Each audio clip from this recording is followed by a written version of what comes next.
Ladies and gentlemen, and our Excellency and our Director General of Higher Research and Technology.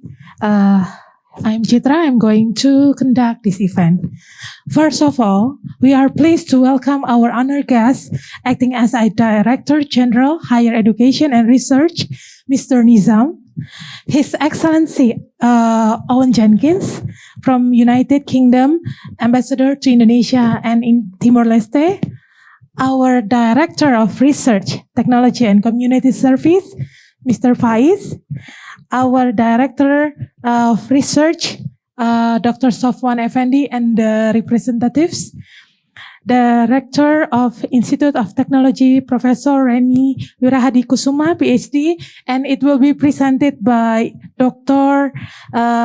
Gusti Ayu Putri Saptawati as the Vice Director of Resources, right? And then the President and Vice Chancellor of University of Nottingham, Professor Shearer, West, CBE, welcome.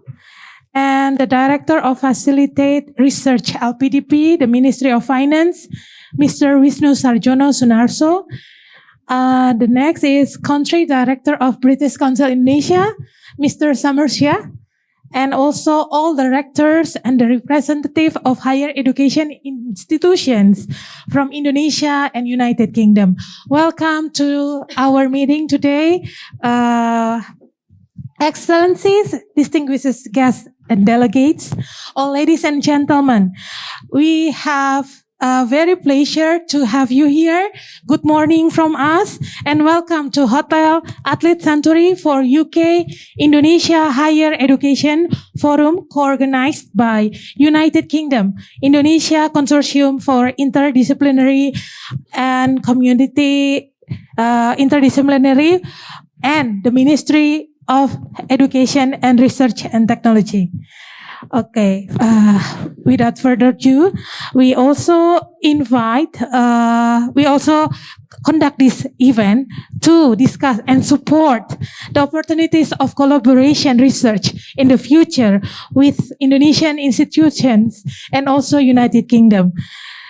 Without further ado, now please help me to welcome our first keynote speaker, acting as the Director General of Higher Education, Mr. Nizam. We welcome you to come to the podium. Please have we ask your.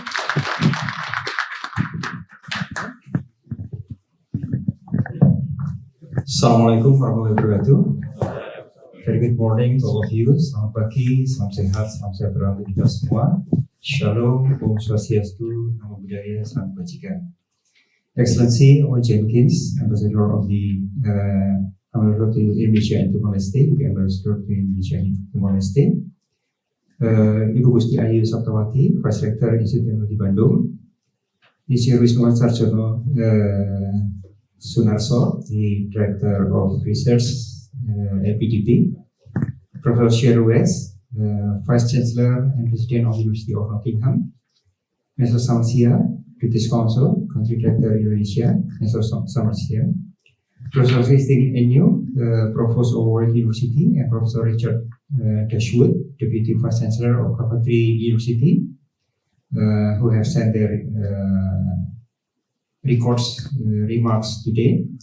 Director of Research, Technology and Community Services, Prof. Faiz Shoaib, UKC Steering Committee, Pak Bagus Mulyadi and Pak Rino Mukti, LPPM heads from various universities and representatives from universities joining this meeting today. It's an honor and privilege for us to invite you all to participate in this forum, Provision for Stronger Research Collaborations between UK and Indonesia. Excellencies, ladies and gentlemen, we have seen UKCs running for almost 2 years, started from February 2021, initiated by diaspora in Warwick, Nottingham, and Coventry. Together with 4 universities in Indonesia, Universitas Indonesia, Universitas Gadjah Mada, ITP, and ITP, last year, to strengthen and fostering collaborations between UK universities, researchers, and Indonesian universities researchers. And it seems it is growing in the memberships. Many universities want to join the UKCs. This shows a good sign that this has been accepted by academia in Indonesia as a means to foster collaborations, especially in research and educations.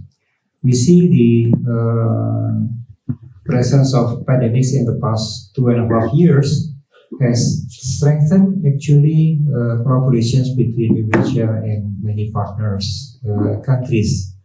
And most importantly, of course, UK as one of the favorite destinations of our students to study abroad.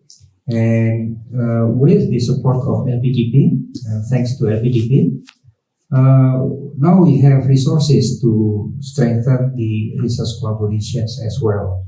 We hope that by sending students to study abroad, we also can have like joint supervisions. That will further strengthen not only between students and their supervisor abroad, but also between Indonesian professors and UK professors. Through these research collaborations, especially through RISPRO UKCs, I do hope that the support will also come from UK government in doing the joint research. Currently, we have the matching fund program to attract and to emphasize the importance of sharing, the importance of contributing together into the same goal, into the same visions.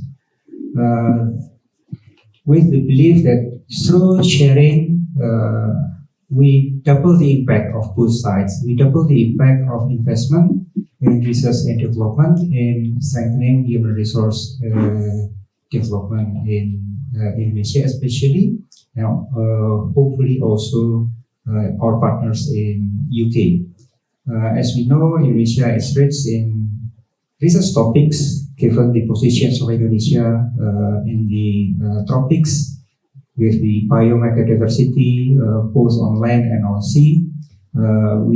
We know that Sir Thomas Stamford Raffles, when came back to UK, bring a lot of specimens from Indonesia, which now become part of the National Historic Museum in London.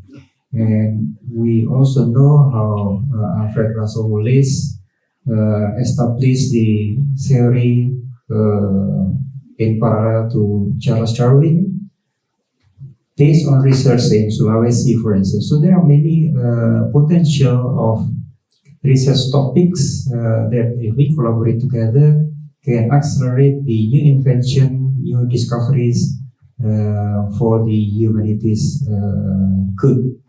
And I know we all believe that future work should be based on mutual collaborations, on working together in solving global issues, global problems, whether that is global warming, that is climate change, there is global peace. All need of us to work together toward a common vision of a better future, toward a common goals of future global well-being. Once again, I would like to appreciate and thanks the presence of the ambassadors and also the vice provost, vice provost, vice chancellor who present today, and also president of universities who present today. That indicates a strong support from both sides to this joint efforts. Thank you very much. Wassalamualaikum warahmatullahi wabarakatuh. Good morning. Thank you very much. Mr. Nizam, would you mind staying here? And we invite our President and Vice Chancellor from Nottingham, University of Nottingham. They will give us the souvenir because the University of Nottingham will give some souvenir to our Director General of Higher Education and Research. Okay. Thank you very much. Yes. Okay. And then, would you mind staying again? Yes. In return, okay. Please have a applause. Okay. Thank you. Okay. Would you mind staying again, sir and ma'am? We also invite all the directors, Mr. Faiz, and then the panelists, all the our excellency to have photo session, because after this, Mr. Nizam will have another appointment. So all the photo sessions and all the committees from UKICHIS, please. Okay.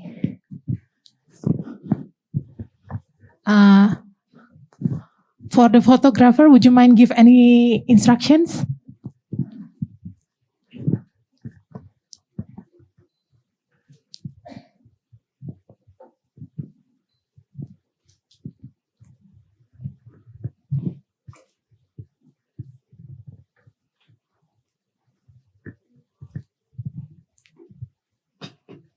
Okay.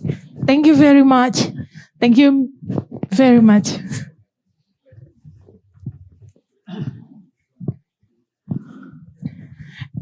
And we also sorry and apologize because Mr. Nizam will not be with us today. But we will continue the event, okay? Don't go out first. Next. After taking photo sessions, we also invite our very honored guest from UKICHIS to have the introduction and then for the UKICHIS program. Mr. Rino, would you mind please?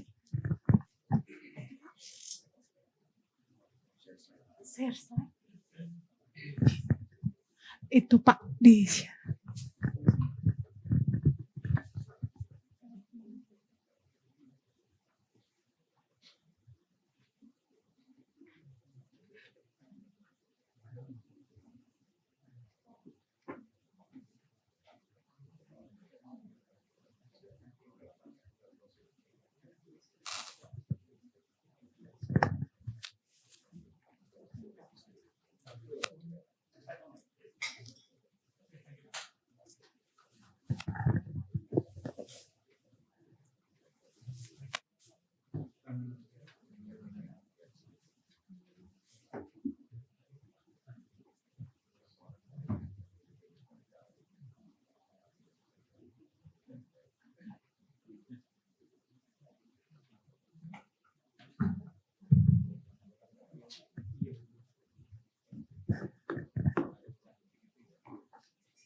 Would you mind waiting?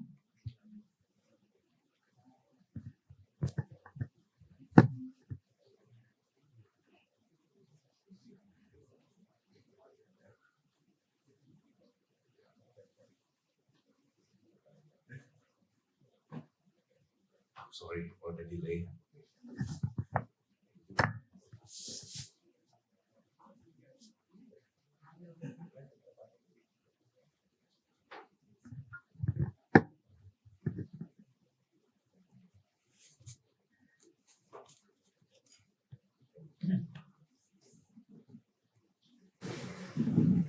Okay, thank you. Selamat pagi, good morning. Assalamualaikum warahmatullahi wabarakatuh. Distinguished guests, Your Excellency, Mr. Owen Jenkins, the Ambassador to Indonesia and Timor Leste, and the Prof. Faiz, the Director of at the Ministry of Education, Culture, Research and Technology, Pak Wisnu, Sunarso, welcome, from the Director of LPDP and the President and Vice Chancellor of University of Nottingham, Professor Shearer. Welcome to Indonesia. And we have here our Vice Rector of ITB, Ibu Putri, Prof. Putri, welcome. And my fellow UKICHIS, Dr. Bagus Mulyadi, welcome back to Indonesia, Prof. So I'm speaking here on behalf of Dr. Bagus Mulyadi as the coordinator of the UKICHIS, stands for UK Indonesia Consortium for Interdisciplinary Sciences. So it's Anglo-Indonesian alliance, pioneering in research and expertise to build global resilience against pandemic, the climate emergency and natural hazard. So maybe next. So we actually would like to serve to develop and enhance educational, economic, and cultural links through the outreach activities and community engagement. And this UKICHIS actually was established in August 2020 during the pandemic. And our mission actually is to champion science diplomacy, strengthening the bilateral relationship between the UK and Indonesia through scientific collaborations. So UKICHIS also brings together the best of Indonesian academic talents. For instance, from the University of Nottingham, we have from the University of Warwick, Coventry University, together with those in Indonesia.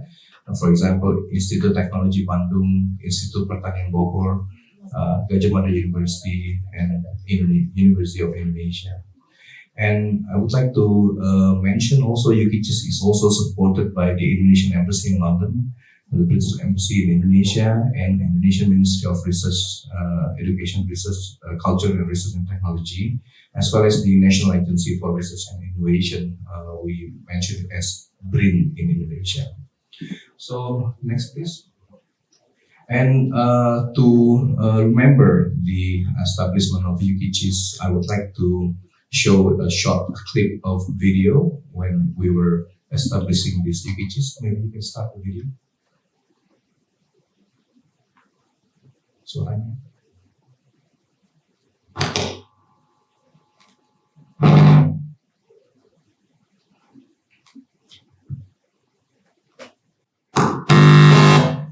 For interdisciplinary sciences. Can you repeat? I think it is a good proposal. Bye, ladies and gentlemen. I'm very happy to be here to welcome you to the launch of the UK Indonesian Well, ladies and gentlemen. First of all, I would like to congratulate for the establishment of UK Indonesia Consortium for Interdisciplinary Sciences. I think it is a good progress toward closer cooperation between Indonesia and UK in the field of science, technology, and innovation. Of course, we already have long history of cooperation, and we believe with this kind of consortium, the relationship, especially between universities or research institutions in both countries, will be even closer, and the so-called international research collaboration can be implemented very well in each of our respective countries.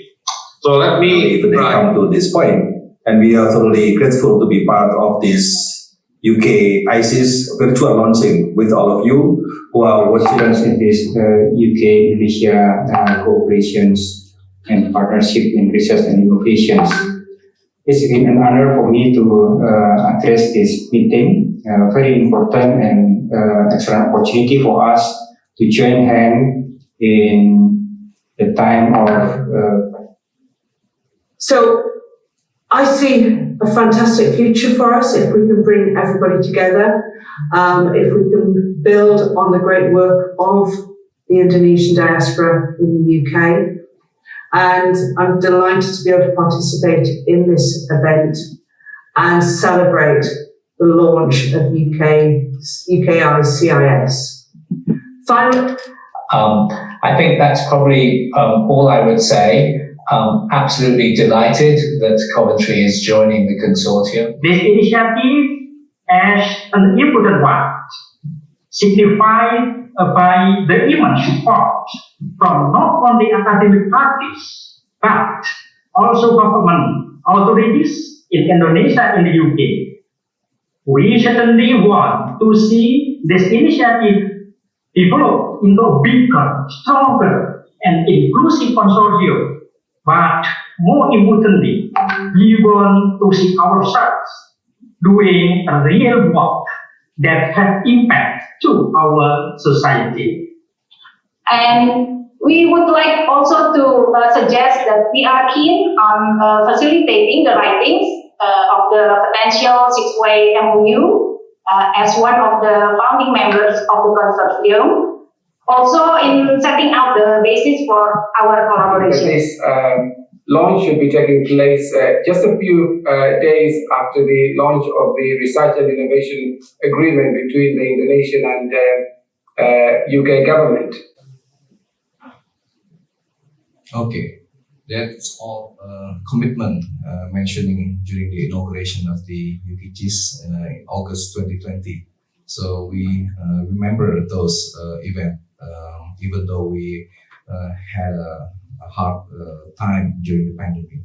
So next, and UKGIS actually is not. You're excellent.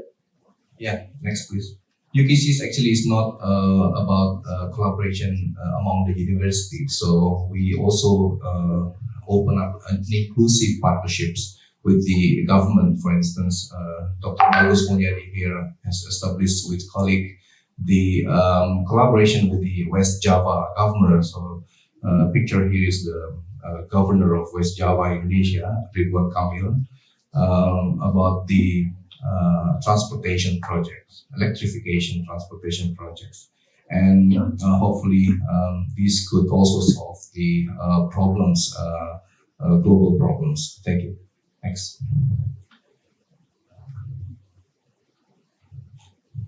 Yeah,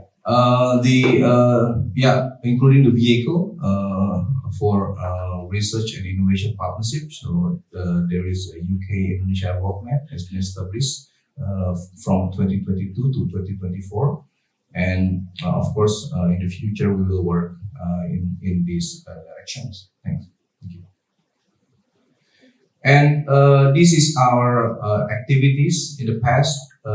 We organized several meetings by online as well as by a real conference offline, from the thema transportations, research priority, Indonesian research priority, and then and until the Day of Women and Girls in Science.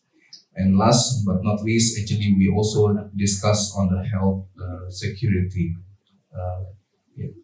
And then the other programs that will be the focus with this UKGIS organization is also inviting the Indonesian scholar.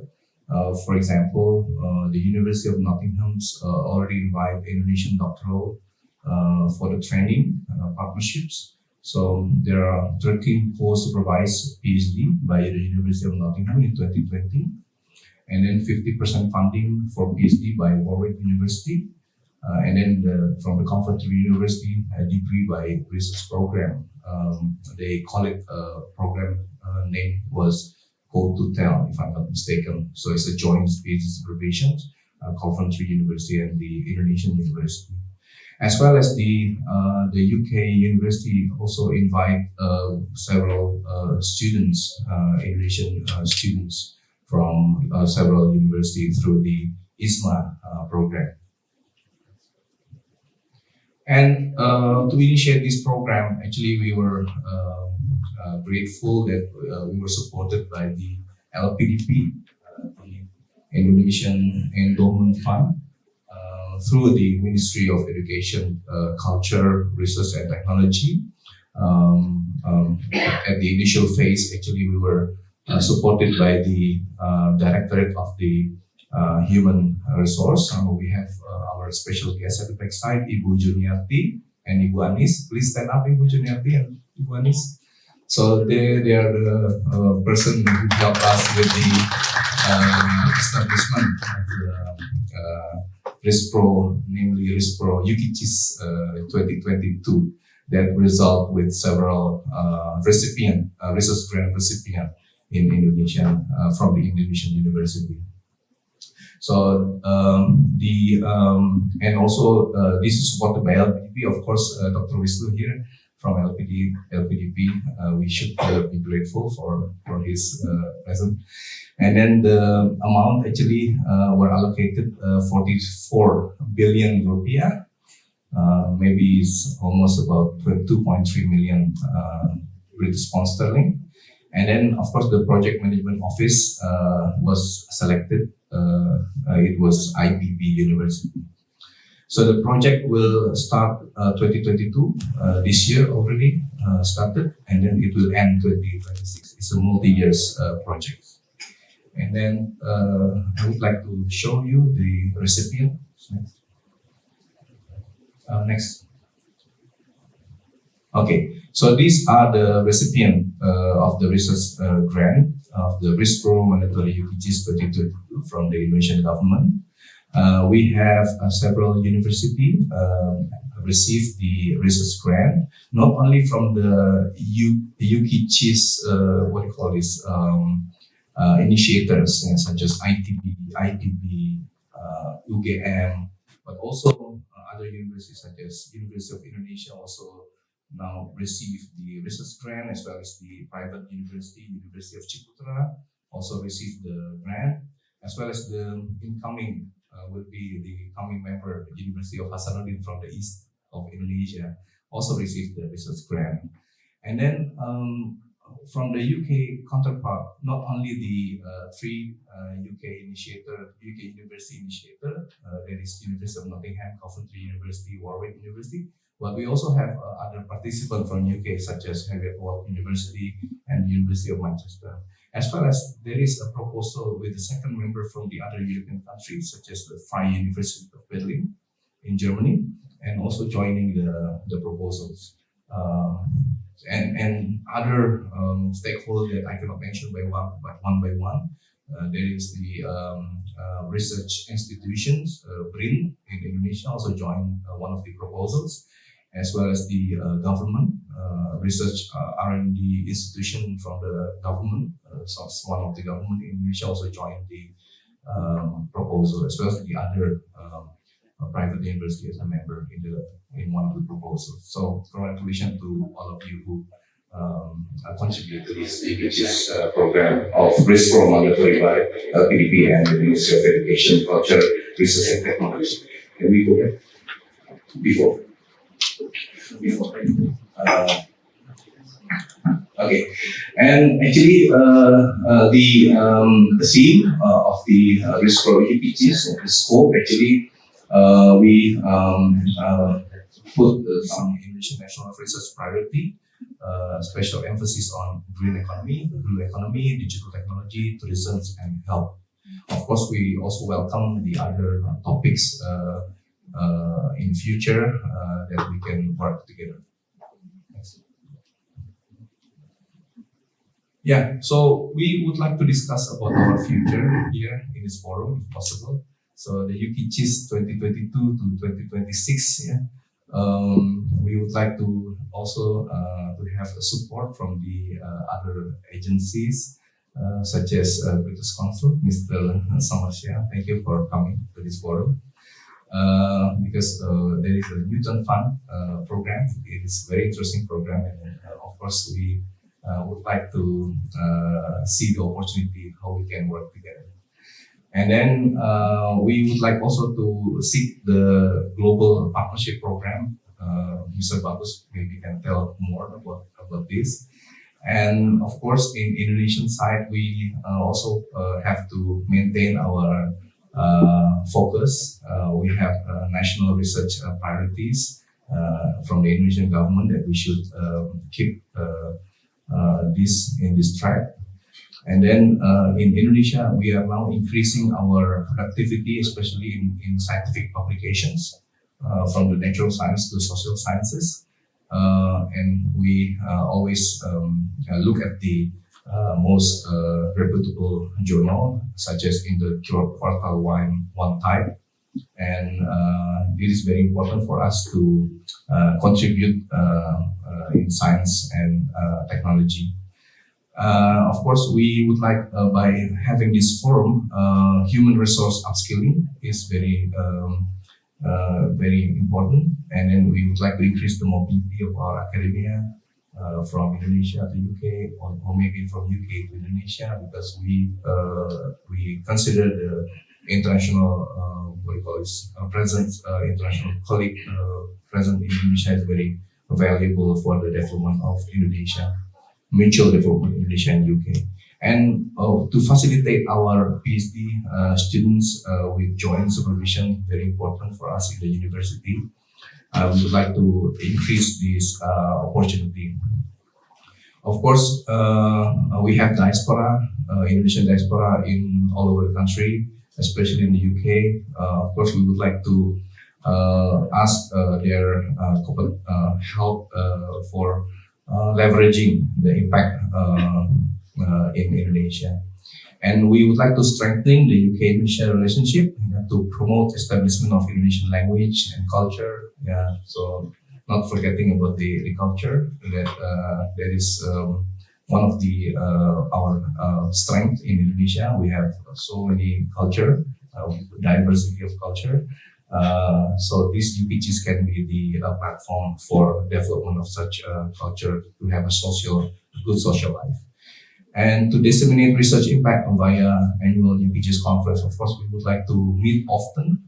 Of course, in a good place in Indonesia, maybe near the beach. In the future, Mas Bagus, maybe you can arrange some good place in Indonesia. We can visit together, and then we can meet, discuss, and then yeah. So this would be very great for our life. I have once organized the UK Indonesia in my field, Policy Material, supported by the Newton Fund grant at the time, 2015. So we organized in Bali at the time. We invited 20 UK colleagues and 20 Indonesian colleagues. Together we joined a forum in Bali at the time, 2015, supported by the Newton Fund. Thank you very much for the project at the time. It was great. Yeah. So I think from me that's all. Thank you very much for your participation. Thank you. Thank you very much, Mr. Rino. And we go again to another sessions. We also invite His Excellency, Owen Jenkins, to share his message about planning future collaboration and research between Indonesian higher education and UK higher education. Please.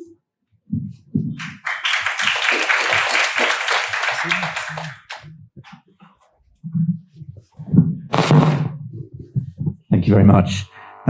Good morning, selamat pagi dan selamat datang ke acara penting ini. Saya mohon dimaklumi kalau saya berbicara dalam bahasa Inggris untuk pidato saya. Mohon maaf, bahasa Indonesia saya belum cukup lancar untuk isu itu. It's a real pleasure to be here today, both to celebrate the UK-Indonesia Research Partnership and in particular to celebrate the UK-Indonesia Consortium for Interdisciplinary Sciences as a vehicle for that collaboration and a tremendous success in its own right. I'd like to particularly appreciate the presence today of Acting Director General for Higher Education, Professor Nizam, who made time in his very busy schedule to be with us, Director of Research, Technology and Community Services, Professor M. Faiz Shoaib, President and Vice-Chancellor of the University of Nottingham, Professor Shearer West, Rector of Bandung Institute of Teknologi, Professor Reini Wiraha Di Kusuma, represented today by Ibu Vice-Rector, Director of the Indonesia Endowment Funds for Education, LPDP, Bapak Anin Hadianto, represented today by Bapak Wisnu, distinguished representatives of Indonesian ministries, authorities, distinguished representatives of UK and Indonesian institutes of higher education. As we've already heard, the UK and Indonesia partnership in science, research and innovation is already on a very firm footing. Together, we've launched 28 research calls under 16 schemes since 2014, and through this collaboration, over 300 individuals from 126 organisations have directly benefited in both countries. And looking through the areas where those research collaborations have focused, there's a tremendous diversity.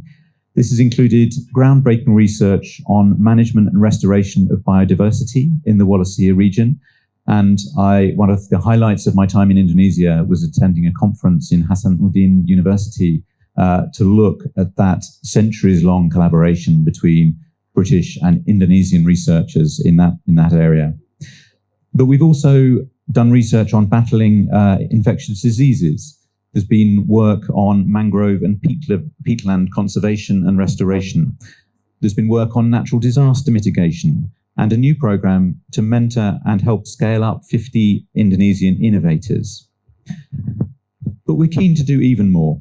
And as we look forward, the UK is keen to continue to be Indonesia's primary partner in building a world-class research ecosystem, especially in the green and blue economy, in digital economy, in health and in tourism. And these areas are very much aligned, I hope, with Indonesia's own priorities, and indeed the priorities which His Excellency the President has set out for Indonesia's presidency of the G20. The UK universities involved in this consortium sit at the very forefront of research excellence in the world. They lead on cutting-edge research and innovation to address global issues, and they work closely with industry. They are therefore very well placed to support Indonesia's research and development objectives. And we're here today particularly to talk about UK ICIS. I remember well the launch of UK ICIS back in August 2020, and then the subsequent activities. And it was a series of bright points in the very dark days of the pandemic. And it was a reminder for me, and I think for everybody involved, that whatever the pandemic was throwing at us, the relationships and the partnerships which we were building would remain and would be sustained even through those most difficult times. So for me, UK ICIS remains a very important symbol of the resilience and the strength of the UK-Indonesia partnership in the area of research and technology, research and science.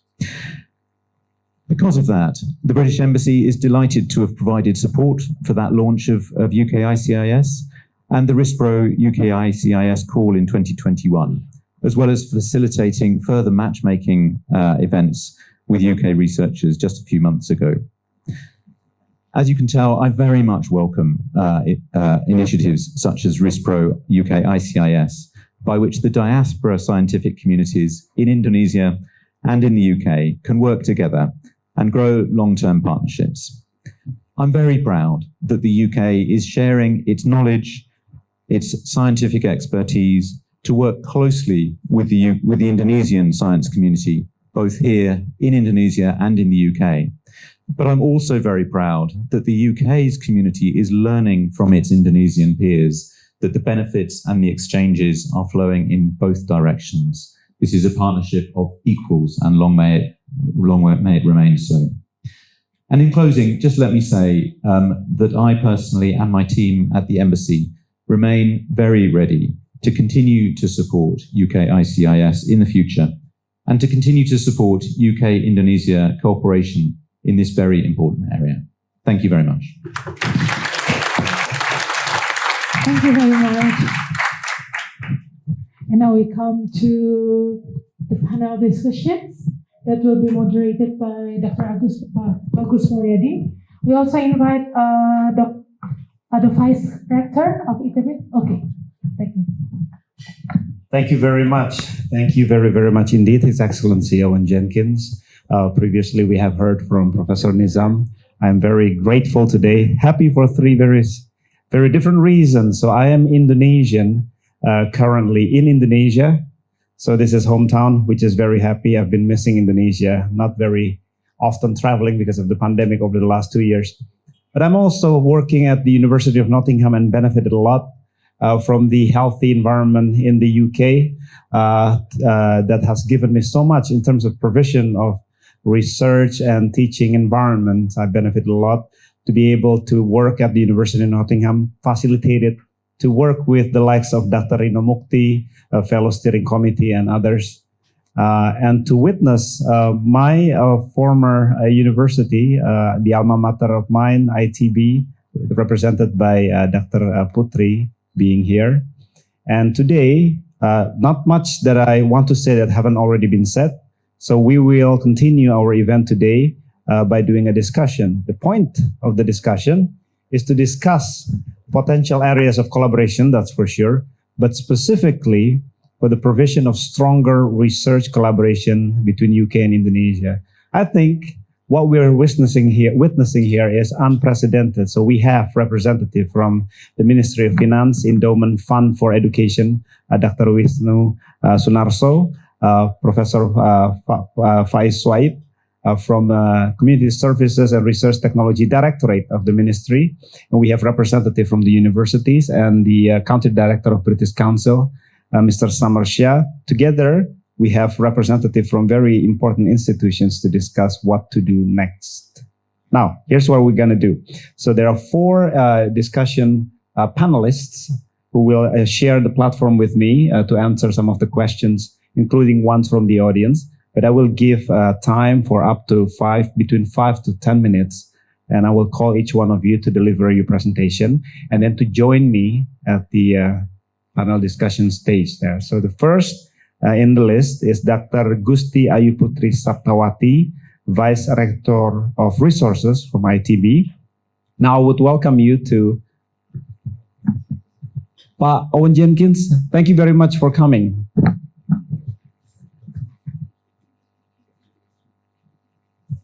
Thank you very much for coming indeed. Thank you very much. Thank you. Thank you. Please give a round of applause. Thank you very much.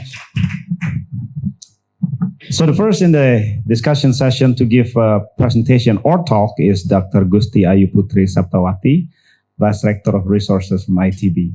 So I will give you the platform here and then to join me at the stage after your talk, please.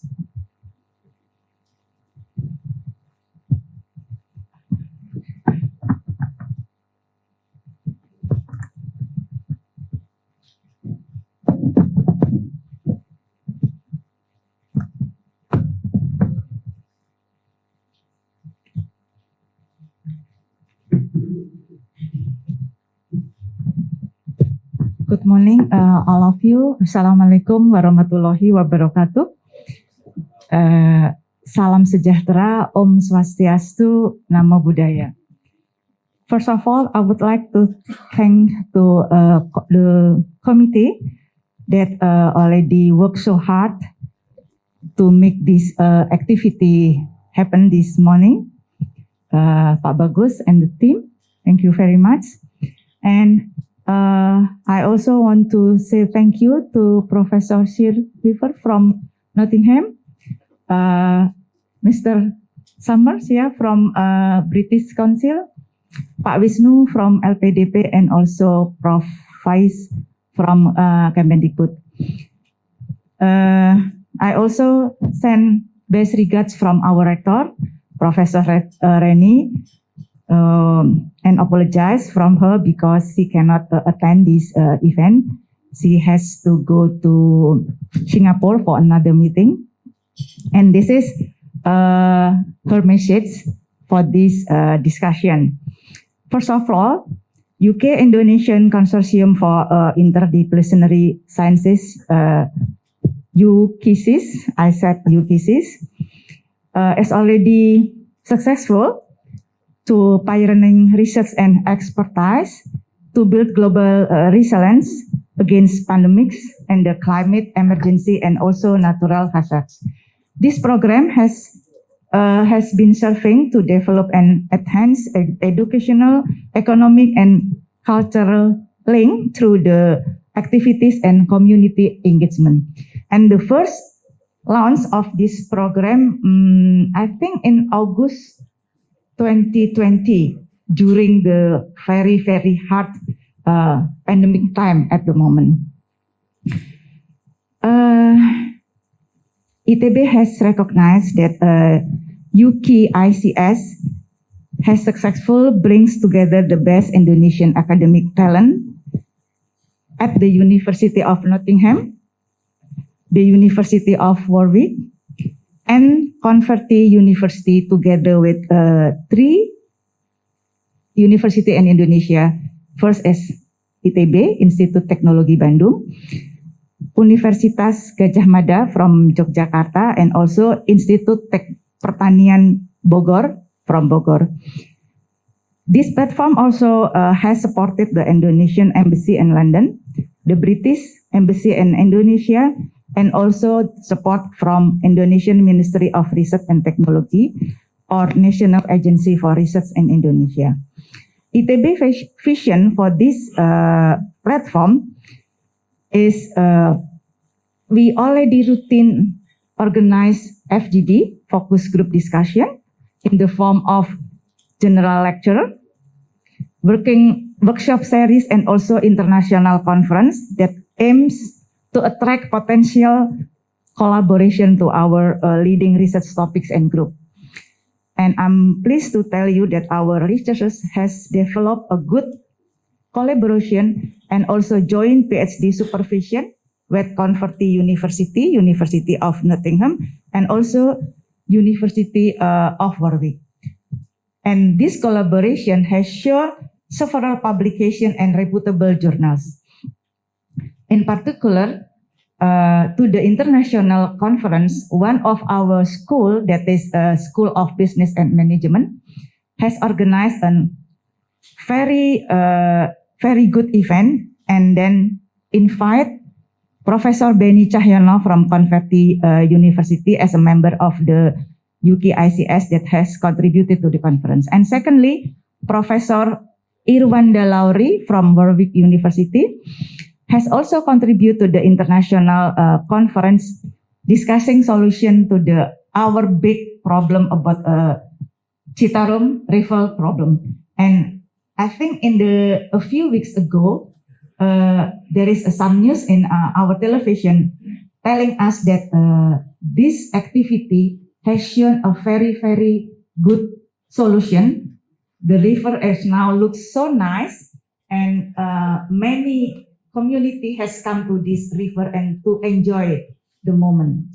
So I think this is one proof that this collaboration has a very, very important impact to the problem of Citarum River. Next, some joint publication between ITB and UK exceeds the number of publications between ITB and other European university and Indonesian, such as Germany and France. So this also shows the second proof that this collaboration has a very, very important impact to our community. The goal of these collaborations between Indonesian and UK, we hope that many researchers from our country and also from UK will join this program, and together will solve the global problem in our society. UK ICS is also big idea for conducting mission to solve not only to our nation but also a global problem. We would like to report that 5 out of 15 RISPRO mandatory UK ICS 2022 proposal has been won by ITB researchers. 5 out of 15. The winner is from ITB, but another 5 proposal, ITB has joined as a member of the research. So it means that 10 out of 15, ITB has won the RISPRO mandatory proposal. Finally, as a university, we also very, very concerned about the continuing and advancement of science, technology, and art, as well as social and humanities in Indonesia. ITB will continue to share value and significant contribution to develop of this program. Thank you very much. Thank you very much. Dr. Putri, please join us at the stage. So please take the stage. Thank you very much. I would like to remind you again that the event is recorded, if you haven't already seen the cameras pointing at us. And the recording will be shared through the channel of the Dikti Ristek Directorate General later. Well, the second speaker of our panelists is Professor Shearer from the University of Nottingham. Professor Shearer, Vice Chancellor and President of the University of Nottingham, please.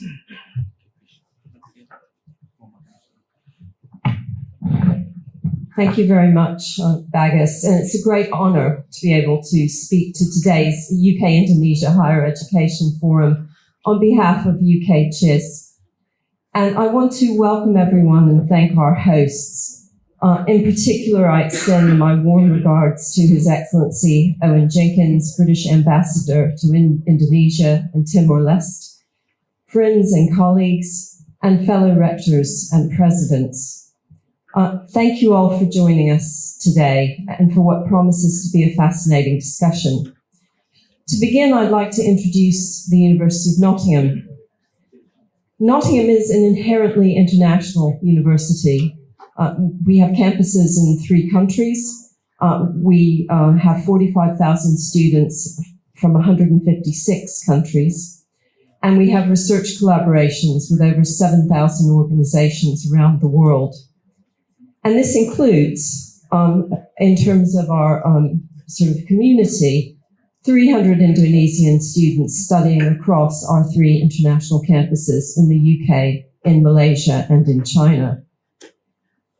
It's a core tenet of our university strategy to cultivate a global mindset, to provide international experience for everyone in our university community, to deepen our research and teaching partnerships, to ensure our curricula responds to global demand, and to be a place for positive international interaction. Through all of our many global engagements, the university's deep partnerships in Indonesia are some of our most productive and fastest growing. Recognizing this growth and potential, the university has recently ratified its global engagement strategy for Indonesia, which was the first ever country-specific strategy that our university had. Our Indonesian strategy was launched in Jakarta in June 2022 by a delegation from our Global Engagement Strategy Support Unit and colleagues from engineering, midwifery, and cancer sciences who visited Jakarta, Surabaya, Makassar, and Bandung. These colleagues are here with me today and will be able to speak about their ongoing work in partnership with Indonesia in much more detail. Indonesia's approach to the development of its international higher education and research landscape through initiatives such as UK CHIS and the UK-Indonesia government level MOU that was signed in 2020 is something we at Nottingham want to be a part of as valued partners and friends. It's been only 2 short years since UCHIS was founded, but things have happened very quickly. Publications co-authored by Nottingham and Indonesian partners have quadrupled in that 2-year period. The papers are of very high quality, and there are promising opportunities on the horizon to expand our research activity.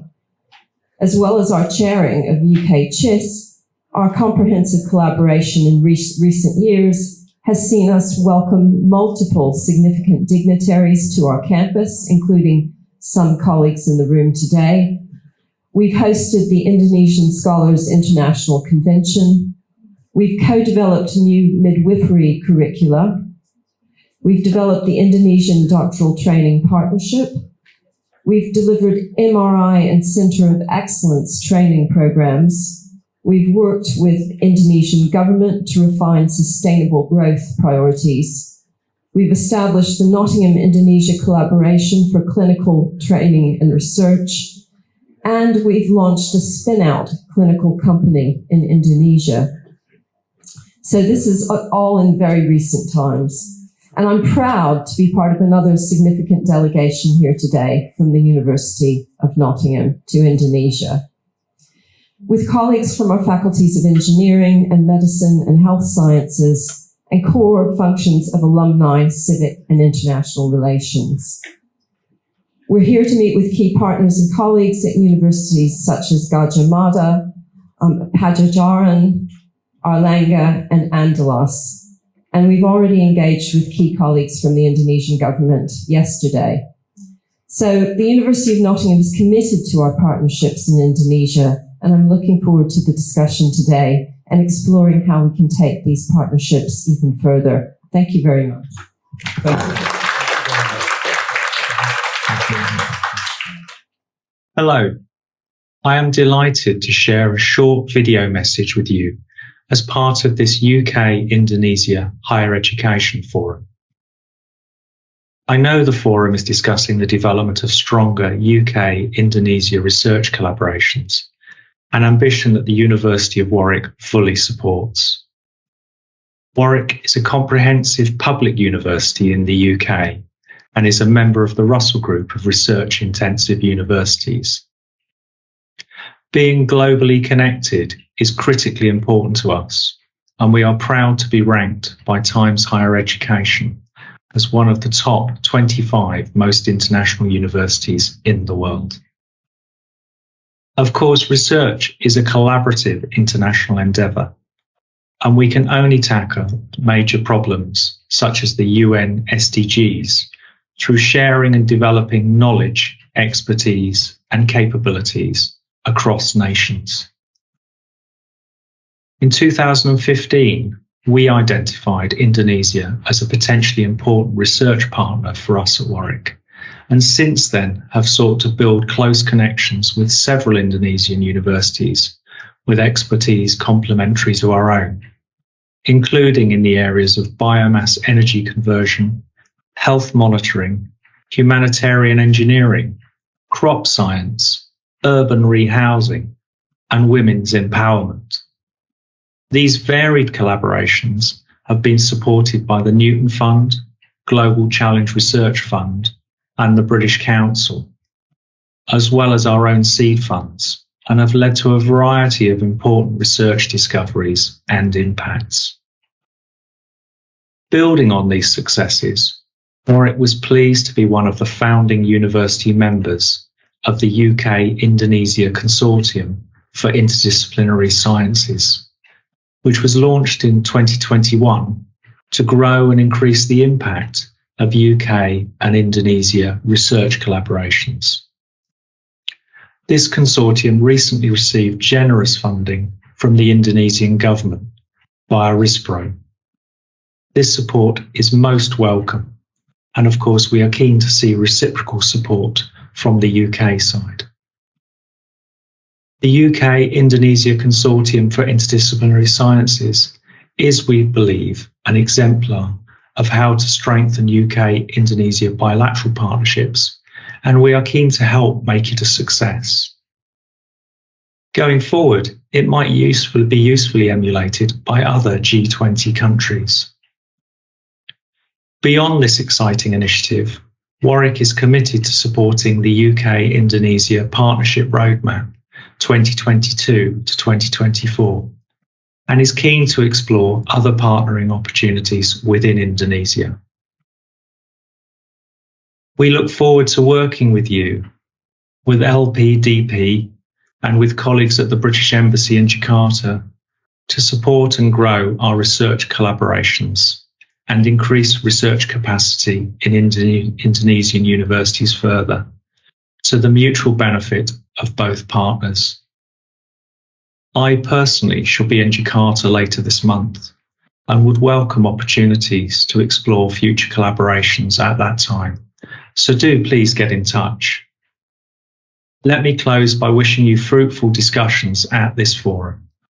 Thank you.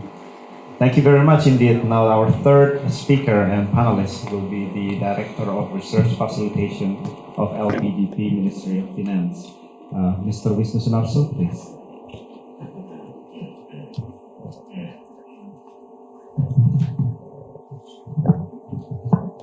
Good morning. Assalamualaikum warahmatullahi wabarakatuh. Waalaikumsalam. This is all for you and good health for you.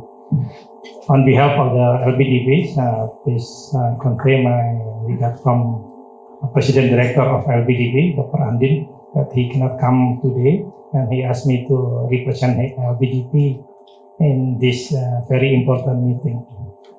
I'm not giving a speech, bagus. just give some information about the LPDPs.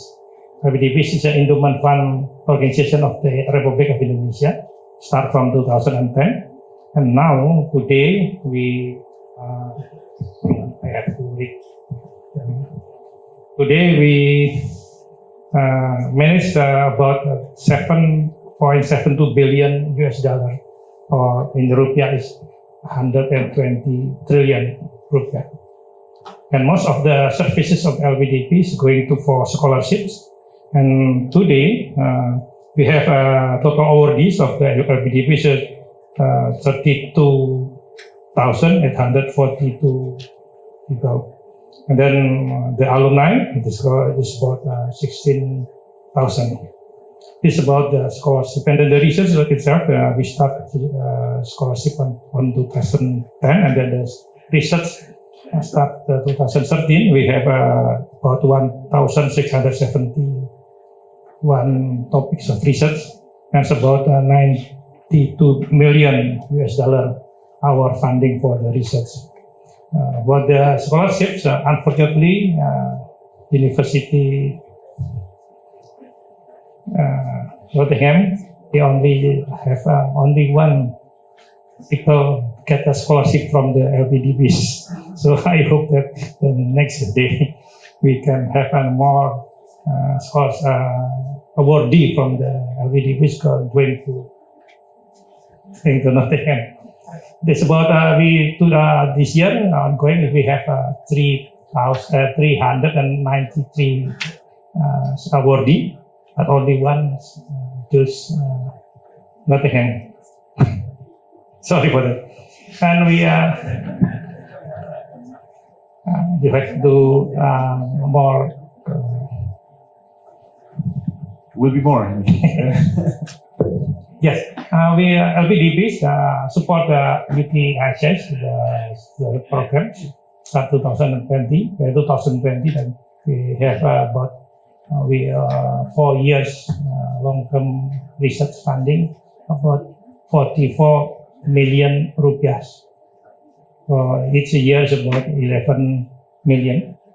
We direct the University in Indonesia, and I hope that we get the research funding and co-funding with the university in UK. I think that's all for me, the information about it. We LPDP is very happy to support the UKISS, and we hope that we have another members of the UKISS, and then we can enlarge the program and of course the funding. With the Newton funding, we already have a talk about how to be a partner in co-funding the research. I think that we can enlarge, strengthen the cooperation with Newton Fund. We can help our mission. I think that's all from me. Thank you very much. Wassalamualaikum warahmatullahi wabarakatuh. Waalaikumsalam. Please join me at the stage.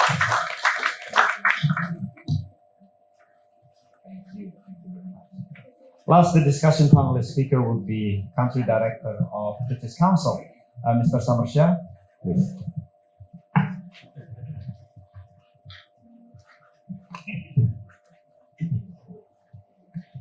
Thank you, Dr. Bagus, colleagues, friends. Good morning, Selamat pagi. So my name is Sunarso. I'm the Director of the British Council in Indonesia and the lead for Southeast Asia.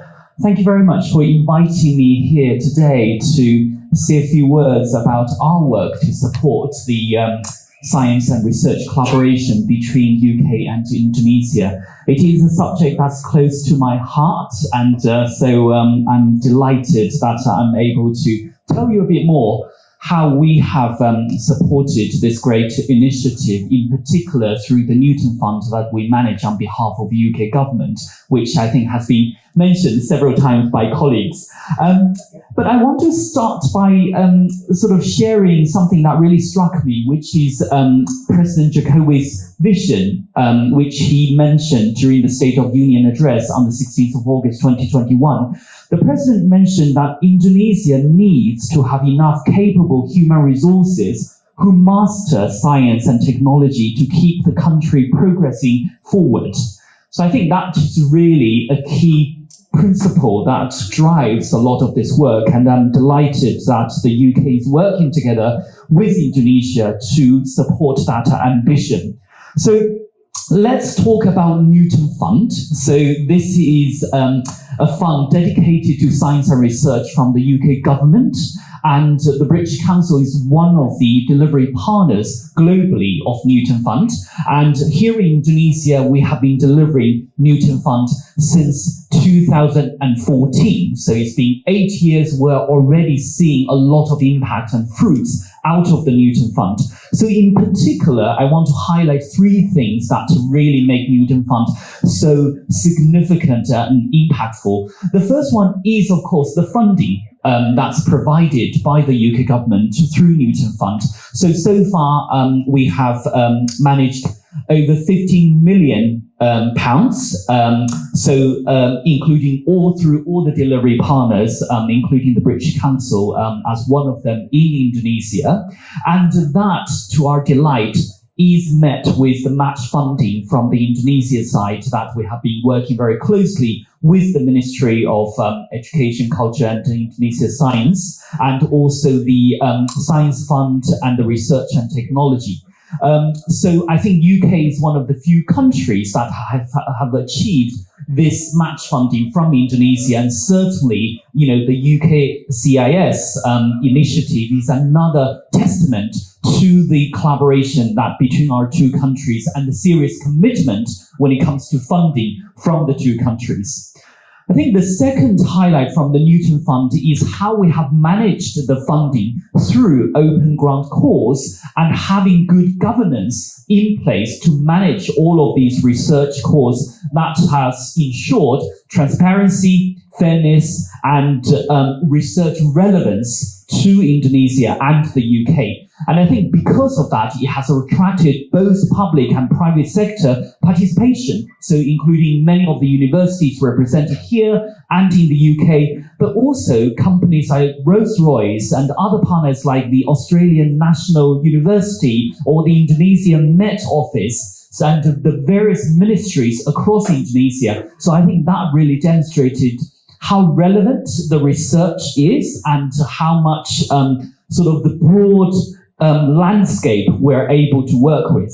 And the third thing I think worth mentioning is how we have strengthened the capacity building of researchers in Indonesia. So at the British Council, through Newton Fund, we have mainly focused on the people pillar of the research through our 4 programs under Newton Fund: researcher links, institutional links, PhD scholarships, and professional development and engagement.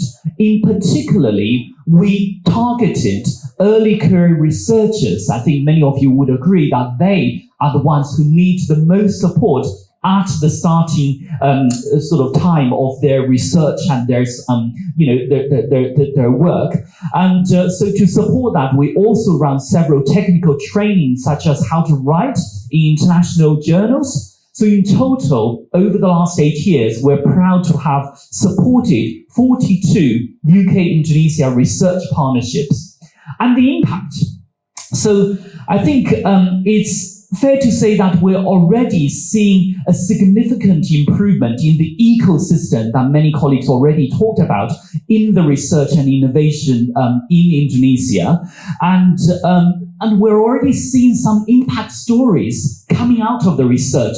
I'm not just talking about sort of the research results that's kept in the lab or, the sort of through publication, but also how we are able to commercialize the research and address some of the most pressing issues that Indonesia faces, such as the recycling of ships in Indonesia. So I think you may know that Indonesia as a country is surrounded by sea, and so at the moment I think there are about 1,400 outdated vessels that need to be recycled, and one of the researchers that we have supported have created a more sustainable, safe and environmentally friendly way to recycle the ships. And we have also supported the development of an app that will enable fishermen to go out and come back safely without the dependence of internet.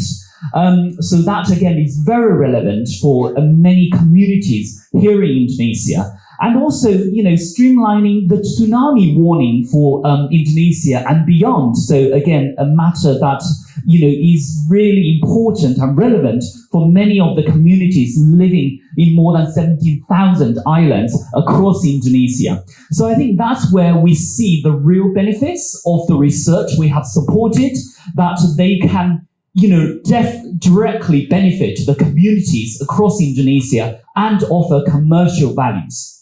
I think the second outcome we're seeing is also UK becoming Indonesia's partner of choice when it comes to research. I think in terms of the number of publications, we may not be at the top, but when it comes to the quality, we're definitely amongst the highest. So I think that's another testament to the high quality of research that the UK offers in working together with Indonesia. And the third highlight for me is the improvement of researcher capabilities to do cross-sectoral work. And I think the examples given by colleagues from UKI CIS is a great testament to that as well, how we encourage and facilitate interdisciplinary science research that will create an ecosystem that supports all. So I think, it fills me with confidence to say that Indonesia's research output has grown by 43% from 2015 to 2020, making Indonesia the largest in Southeast Asia with almost 51,000 publications in 2020. So there is a huge appetite and serious commitment from Indonesia to both increase the international collaboration and its overall research quality. And I think through the work that we all do collectively, the UK is well positioned as an ideal partner for Indonesia, and that's what I want to see more through the work of UKICIS, through the work of the British Council and other delivery partners on behalf of the UK government. So I think that's probably all I will say about Newton Fund. Probably useful to mention that some of you may know that the Newton Fund is coming to an end this year. However, we feel confident that there will be a next phase of Newton Fund. Exactly how, what is yet to be decided and announced. But I think in that regard, as colleagues have already mentioned, we look forward to continuing the match funding that we have enjoyed from Indonesia and then deliver the next phase of Newton Fund so that we can take stock of the lessons learned, the things that have worked well and strengthen those and then do things that will be relevant for both Indonesia and the UK.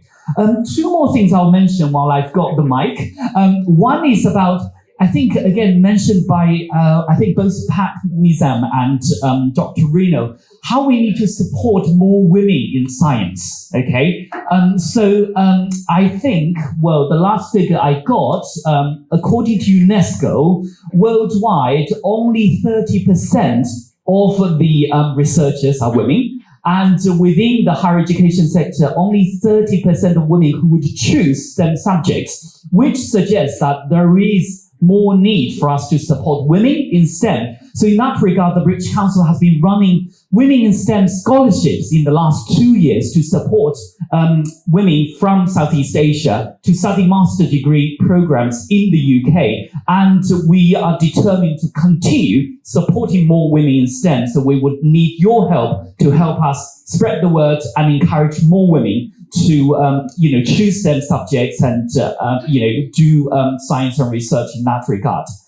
The last thing I will mention, again, I think it's mentioned in one of the slides here, is about Going Global Partnerships. That is another program the British Council organizes. So this is about facilitating institutional partnerships between Indonesia and the UK. So last year, we had a successful call of 8 grants that we have given out to Indonesia universities and UK university to support them in establishing partnerships such as transnational education, such as exchange of students and faculty members. So we have just launched another round of course this year, Unfortunately, the deadline is today, so if you haven't looked into it, it might be a bit late for you. But this year's focus is on pre-service training for teachers in early childhood education and inclusive education. So again, as another way for us to bring together the talents from UK universities and the Indonesia universities and look at partnerships that will support colleagues in both countries. And in that regard, you may have also heard the Going Global Conference, which is the largest higher education conference the British Council organizes worldwide. This year, the conference will focus on Asia Pacific and is taking place in Singapore at the end of this month.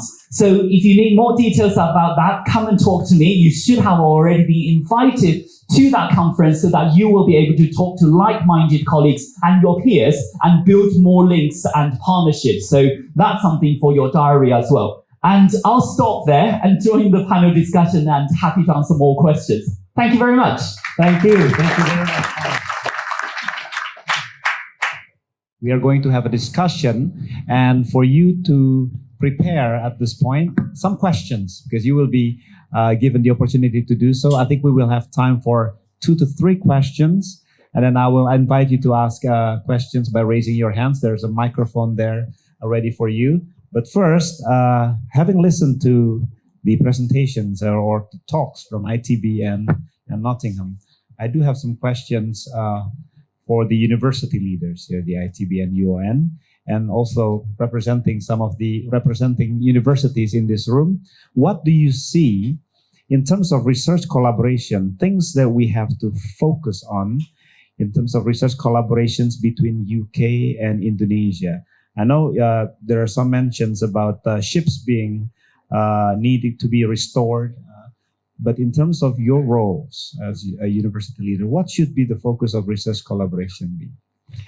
First, perhaps for Dr. Putri, the microphone is there on behalf of ITB, please. Okay, thank you very much. Okay, one of our vision during these 4 years, our focus in research is how to develop research culture in our community. That's the best, that's the most vision for our institution. So everything regarding research, including the research collaborations, it means that our leaders hopes that this activity will develop the research culture for our community. That's the thing. Thank you very much. The same question to you, Shearer. Thank you. I do think that one thing that brings us together are, for lack of a better word, sustainable development goals. And if you look at the priorities of the Indonesian government or the UK government, it's about solving global challenges or addressing global challenges. And I think that the networks and activities we've had so far have been very much focused on some of those challenges. So I think that's what we look at. And I think that the comment earlier, I think that Summer made about impact, that we want to work collaboratively in an interdisciplinary way on research that is going to have a positive impact on society. Well, thank you. Do you want to chip in, Summer? There's another microphone there. If I may, yes, thank you. Because last week we had some colleagues from our department for, so it's called BASE, so Department for Business, Energy and Industry Strategy. Yes, it's always a mouthful. So they are the department in the UK that manages that delivers the Newton Fund. So we had them out here. We organized a session with the Newton Fund alumni that we have been working with over the last 8 years. And one of the questions we asked them is, why Indonesia? Newton Fund operates in many other countries worldwide. Why Indonesia? Why is it so important here? And I think it became very clear, as both colleagues have mentioned. I think through the project we have supported, we can see that there are real issues Indonesia is trying to address, and then where the UK has a lot of experience in dealing with that, such as disaster management, such as climate change, such as green economy. So I think that's where the match is made in heaven, in the sense that, lots of, Indonesian partners talked about the struggle they have from their community, from their cities, from their provinces. And then they look to the UK because they have read about what the UK's researchers have done. So I think that's a great link. And it's a win-win situation because through the research, I think the Indonesian partners are able to address some real issues and commercialize the research that will make it more viable and sustainable. And at the same time, it provides great data and specimen, as you mentioned, Dr. Bagus, to the UK colleagues to be able to work together and then, test out some of the theories. So I think that's what binds us together. And that's what I think, back to what Professor West has said, is sustainable because it's addressing real issues, benefiting real communities. And then that's how we can make science and research live and relevant to everyday lives. Thank you. Let me shamelessly promote my own research interest here in regards to what you just said. Because you said it's a match made in heaven. Because I do a little bit about geothermal research. And then sitting beneath our feet is over 50% of the world's geothermal reserves. And then the UK has the likes of British Geological Survey, which is the oldest geological institutions in the world. And then, this is some areas where the two countries can work together. Now, segueing into you, Wisnu, I would like to, because we have these research collaborations that both country has the appetite for collaboration. But what do you see as facilitators of stronger research? The challenges that's facing in your role, Indonesia, in order to make stronger research collaborations with the UK? Thank you very much, Bagus. So from the endowment fund institution like LPDPs, we are strongly support and facilitate the fund. And then about the topics itself is depend on the. I think this should be a lot aligns with the national agenda in Indonesia, and also with the priority of each university. So I think. As the PMO, Project Management Office, under the Directorate General of Higher Education, we cooperate, coordinating with the Directorate General to select with the topics which have a national impact, priority impact for the national agenda. And then the topic itself or the research itself depends on each university and the researchers. I think that's. I see. For those who, it's been on the slides before, but the RISPRO UKCs that the LPDP had kindly facilitated for focus on the 5 research areas: the green economy, blue economy, digital, technology, health, and sustainable tourism. And this is in line with the national priorities, as also uttered by President Joko Widodo. And so, please prepare some of your questions. But I do have another follow-up questions to the university leaders here. What do you see in terms of your role in the globally more and more connected world? From a representative from Indonesian universities and from the representative from the UK universities, what do you see as your roles, particularly in regards to addressing challenges such as what you have mentioned before, climate change, pandemic, natural disasters? Perhaps this time from you, Shearer, first. Okay, that's a big question. I think our role as leaders is to facilitate the opportunities for collaboration among our researchers, because we're not the ones doing it. Our colleagues are doing it. And I do feel that we're in a very complicated world now, but we do know that the best researchers working with the best researchers wherever they happen to be are going to produce the best science. So I think that we need to facilitate as leaders and make sure that we can break down the barriers. Yeah. Thank you very much. The same questions to you. Thank you. Putri. Yes, thank you. I guess in ITB we have one research center doing with for natural disaster and also for climate. And for some years, our leaders is very concerned about the climate change. and the leaders support that this research should also to include some technology. So as we know that as far as we have data, so we can do some we can include some technology for analyze the data.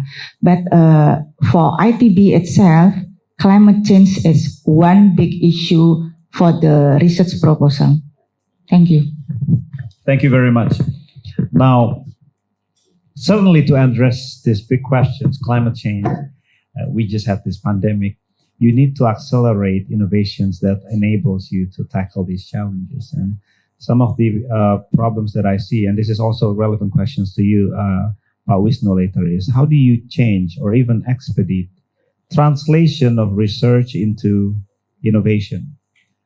Because without the innovation, without the product like Keynotes, one of our own products to determine the infection of COVID-19, you wouldn't really get the real impact. How do you accelerate research to innovation? Okay, thank you very much. In Indonesia now, the Endowment Fund for Research, the LPDP has partners like BRIN, Indonesia Research Innovation Agency. We share the function of with the BRIN. In the LPDPs, we try to develop research for development.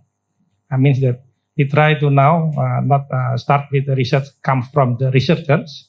We try to now, at least in 1 or 2 years, we try to make another models of research funding. We connect the industry first. We have a communication with the industry first. What's their real problem with the technology? And with the industry, we develop the term of reference, and then we try. And then after that, we make a call for proposals to the university or research institution who will have the technology can help the industry. Means we try to start from the end, start from the industry and back to the science. Maybe in the BRIN, research in the National Research Institution Agency, start research from the researcher, but LPDP now sharing the function with the university and the research institution. We start from the need, the industrial need, the user. Yeah, BRIN is conveniently translated into UKRI straightforwardly. Shearer is like a UK Research and Innovation Agency. Right. So, learning from, you mentioned quite conveniently about your attempt, perhaps Indonesia's attempt to expedite translation from research to innovation. From the UK, and I could perhaps see you as a representative from the UK body, being British Council. What are the best practices that you can share? And this is also to you as well, Shearer. From the university and from British Council, what do you see the UK have done in terms of translating research into innovation that perhaps can be shared to the Indonesian audience? Perhaps to Shearer first? Just quickly, research is a complex ecosystem, and you need people doing research that's not going to quickly go to innovation, as well as what you're talking about. But I think that working early in collaboration with industry is one of the ways of achieving this. And I think you were alluding to that as well. So not just what industry is looking for to solve their problems, but the research teams working closely with them as partners from an early stage of the research is one of the good ways to accelerate the innovation. Early start with the industry.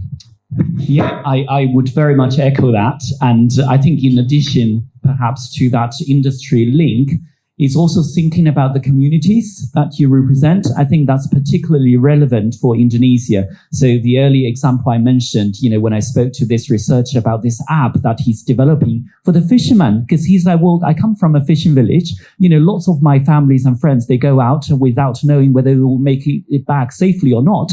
And then that inspired me, that wanting to develop an app that will allow them to go out and come back safely. So I think that's addressing a real issue that the community faces. So I think, coupled with the industry link, I think that makes it, easier to translate the research into something that's of commercial value and something that will be, of popularity and real benefits to the society as well. And then maybe I can just build on that in terms of, what we can do as institutions, organizations, and, funding partners to enable that.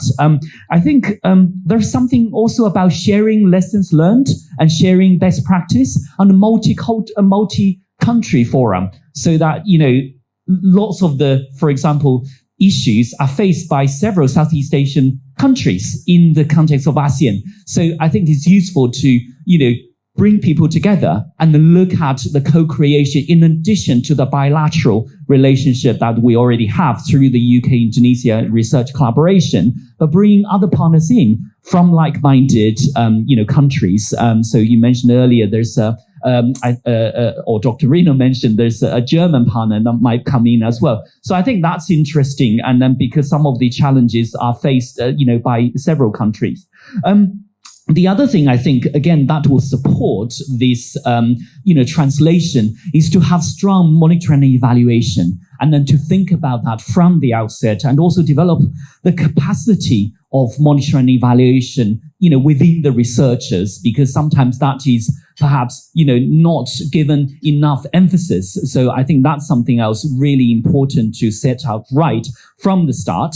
And I think also, there is, I think, going back to one point I made, targeting emerging researchers. So right from day one, as they, sort of finish their master's or PhD and then start their research journey, I think that's when they need most of the support in terms of networking, in terms of know-how. So I think that what we can do to develop their capacity and then create platforms for them to link and learn from others, I think that will give them a head start as they start their research journey.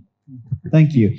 Shearer said something about engaging industry early. You mentioned about engaging communities, and particularly relevant in the Indonesian setting. Wisnu, do you think in the future LPDP programs that you could also have industries joining in, or community groups or organizations joining in the same platform as the likes of RISPRO you teaches? Yes, I think we can develop that the concept of the triple helix, something like that. The triple helix, the community of self and the industry. We try to now with Newton Fund try to early talk about how we can co-funding the project with the Newton Fund. Means that or the philanthropists can join us. The government of Indonesia have a lot of money, and then we have to share with another. Another source of funding means that with the big amount we can attract as their co-funding. And also with the industry itself, I mentioned the industry is not getting for free. They have to share the resources and the funding itself. I mean that maybe 60-40, 60 by the LPDPs, 40 the industry, or 50-50. So we try to attract Indonesian industry and community to develop research funding. And then with the industry and the government offer the super deduction tax. So if the industry spend some money for the research, they can get tax deduction, or we call super deduction tax. Means that the attractive the fiscal and the financial incentive for the industry, and maybe the community if they can sharing with in kind or in cash. Yeah. We try to develop the new innovation environment ecosystem. I see, sharing resources as well as sharing risks, actually. Yes, of course, the risk. Right, because it is a risky enterprise, research is. In the UK, don't we have something like this? Yeah, something like Innovate UK, wouldn't it? Yes, it's part of the UK Research and Innovation. There's a separate organisation called Innovate UK that really does encourage the university business links. I would say that just on the point you just made, that research is always a surprise, and no research program or project ever comes out with what it thought it would at the beginning, and it's usually better. But it's always different because as you conduct the research, you discover things that you didn't expect. So I just thought it's worth mentioning that. Right, it is. And to your point before, you said evaluation, but this is a risky enterprise. You wouldn't know what exactly you're getting. How do you measure research? How do you evaluate research in terms of its impact? How do you make sure the people know British Council project successful? Okay, what so are the metrics? I think there are two questions there. One is about monitoring and evaluation. I think there's a way to set up all the indicators and then looking at the impact, the citation, and the translation value, the commercial value. So I think there is that side, which I think there's more that we can do in terms of developing that capacity. The second question is actually another point I wanted to make. How do we know if the projects are successful? I think in addition to the monitoring and evaluation, the real translation commercial value is about the communication. Because sometimes I feel we don't have enough visibility of the fantastic researchers that the scientists and researchers have done. Like I say, during the gathering session last week, I learned more than I probably read in the last 5 years about the research collaboration between Indonesia and the UK. And I was really inspired and thought, how can we get these stories out there? How these researchers are supporting real communities. So I think there is a bit about how we can get researchers or organizations to be able to communicate and tell the compelling story. The British Council used to run a competition called FameLab.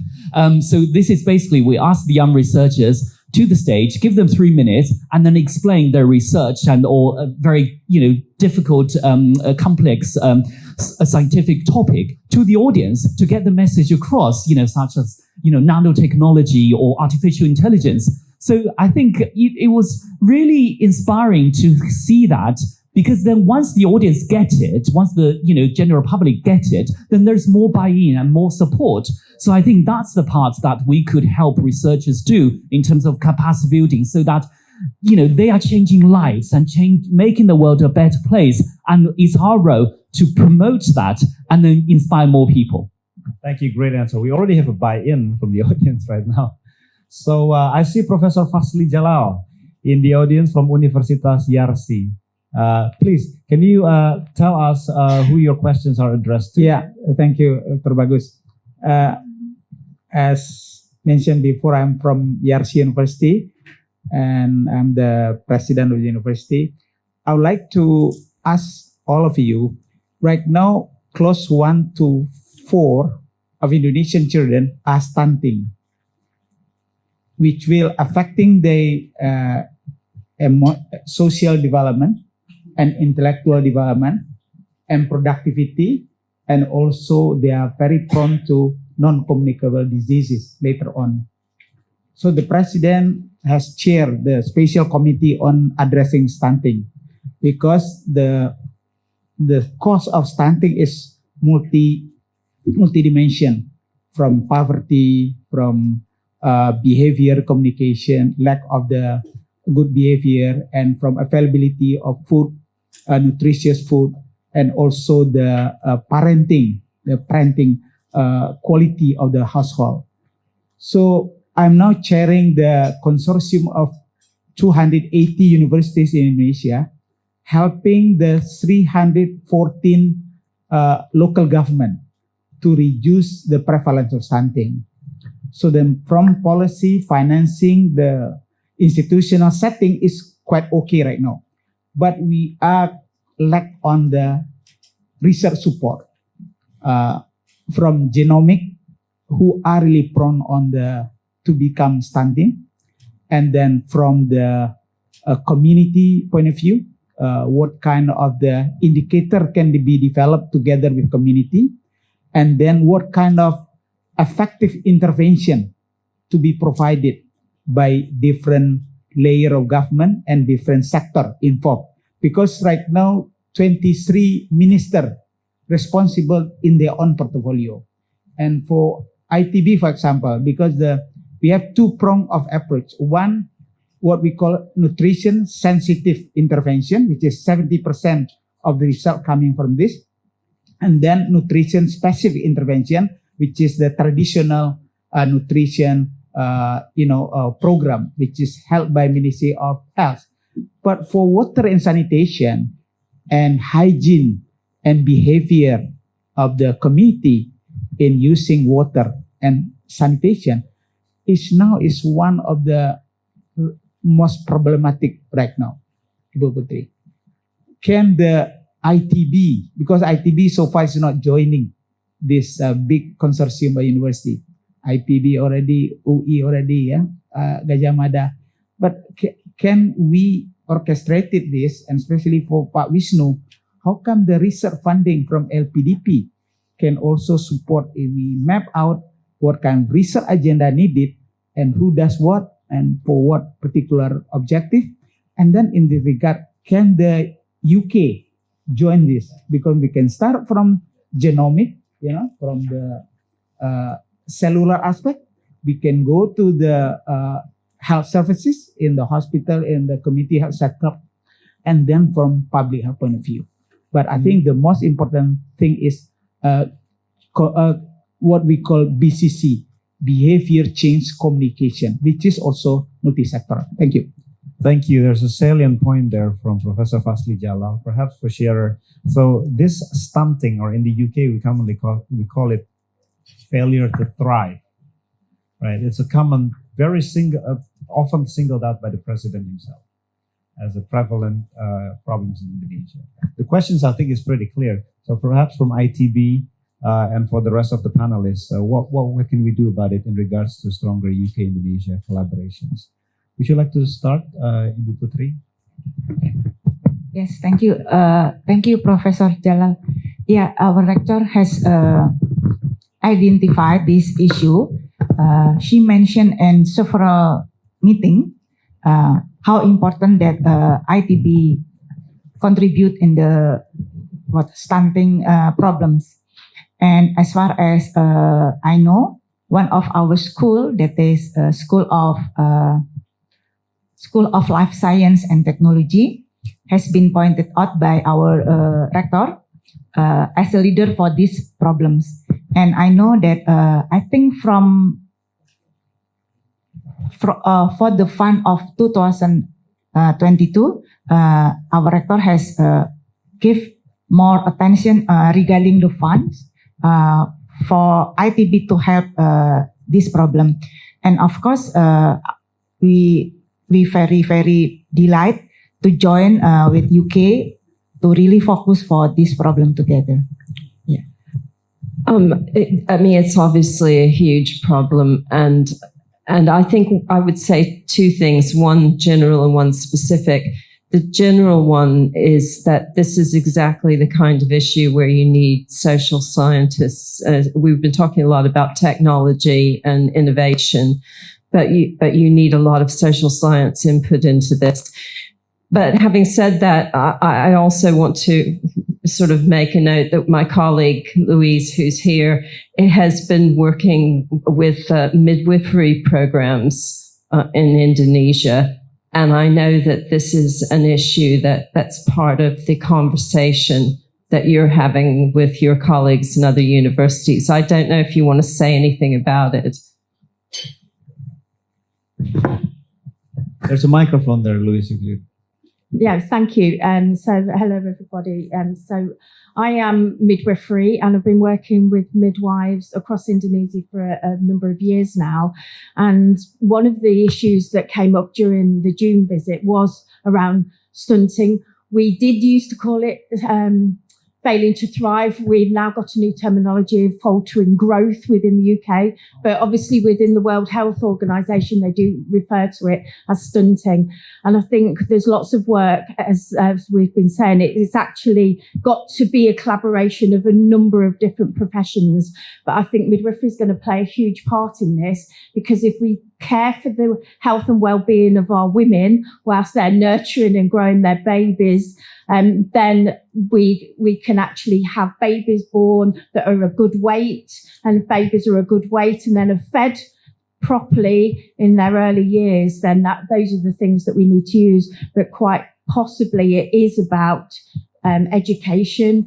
We come, all of us, with a cultural background where sometimes now that doesn't necessarily help with babies thriving and growing and developing as they should. So there is a lot of work that we need to be doing across a number of professions that we can come together.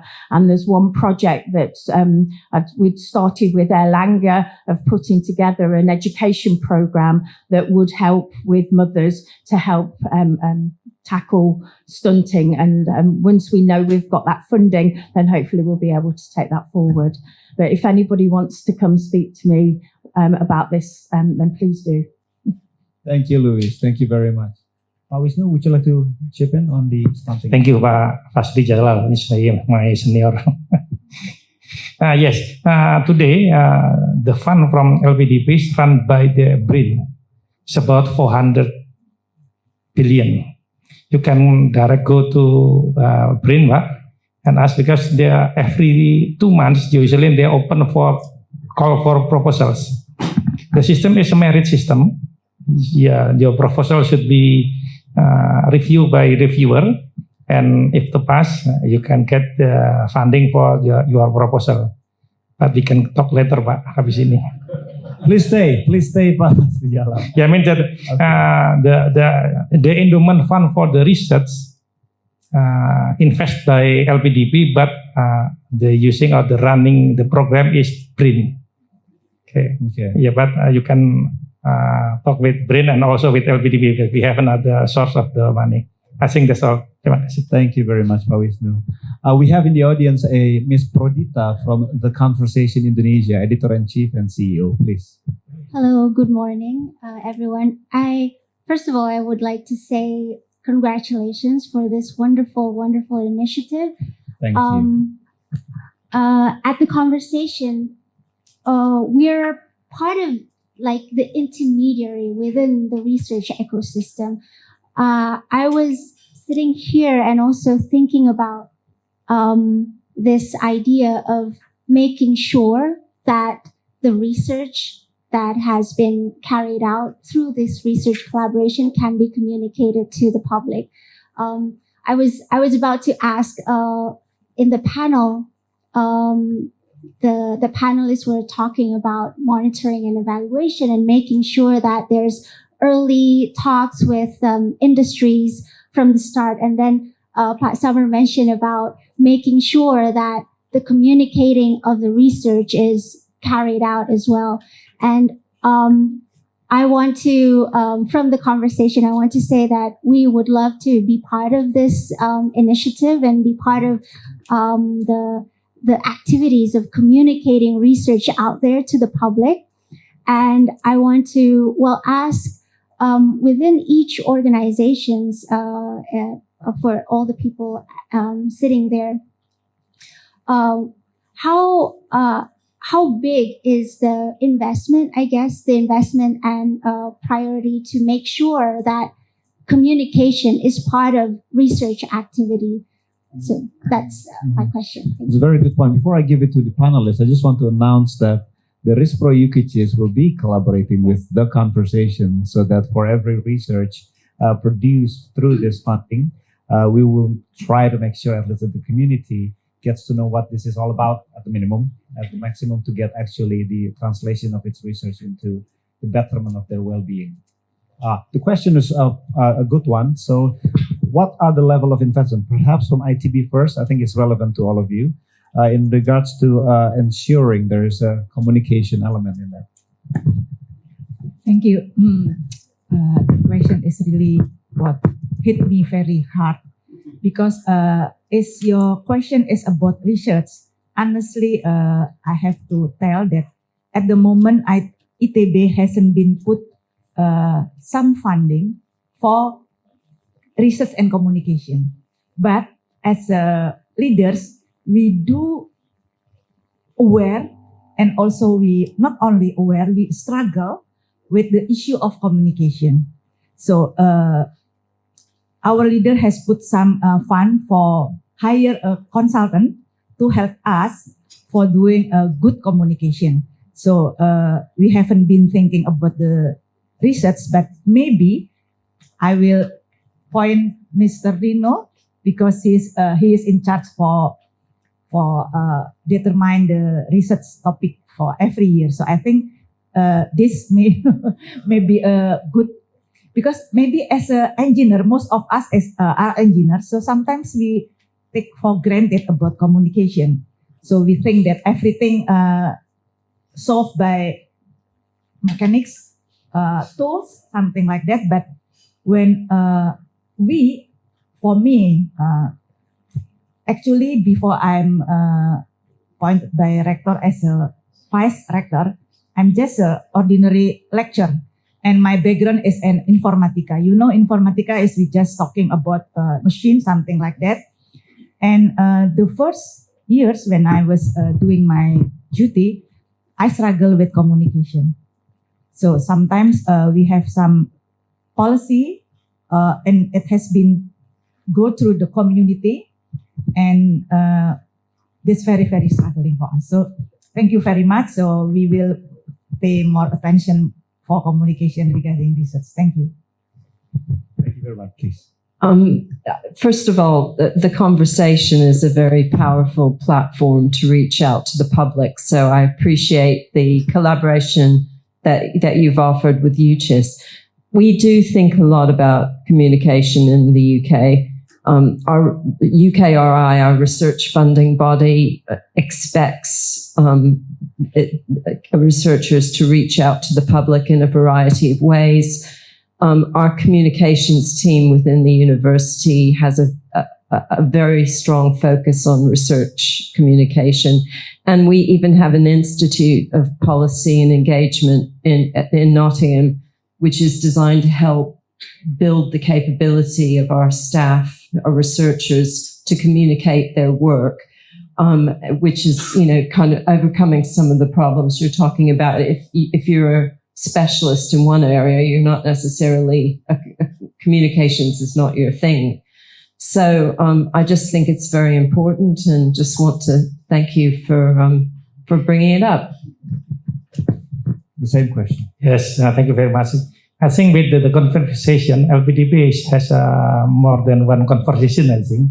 We had to talk about it before, because as a public organization, we have to responsible for the public as using the public funding. So I will support everything about the news or the result. And usually we put in our website to be reached by everybody. And also some occasion we invite the conversation to make the result of our research will be can reach to the community. I agree with you, and then we can our communication. Thank you. Thank you. Do you have anything to add to that? Just to say from our, from our experience, I think there are various arrangements between the different delivery partners of Newton Fund and also the different activities. But I feel that there's always more that we can do. And also, as I mentioned earlier, I think it's about bring it to life, so I think sometimes we focus a lot on the quantitative data.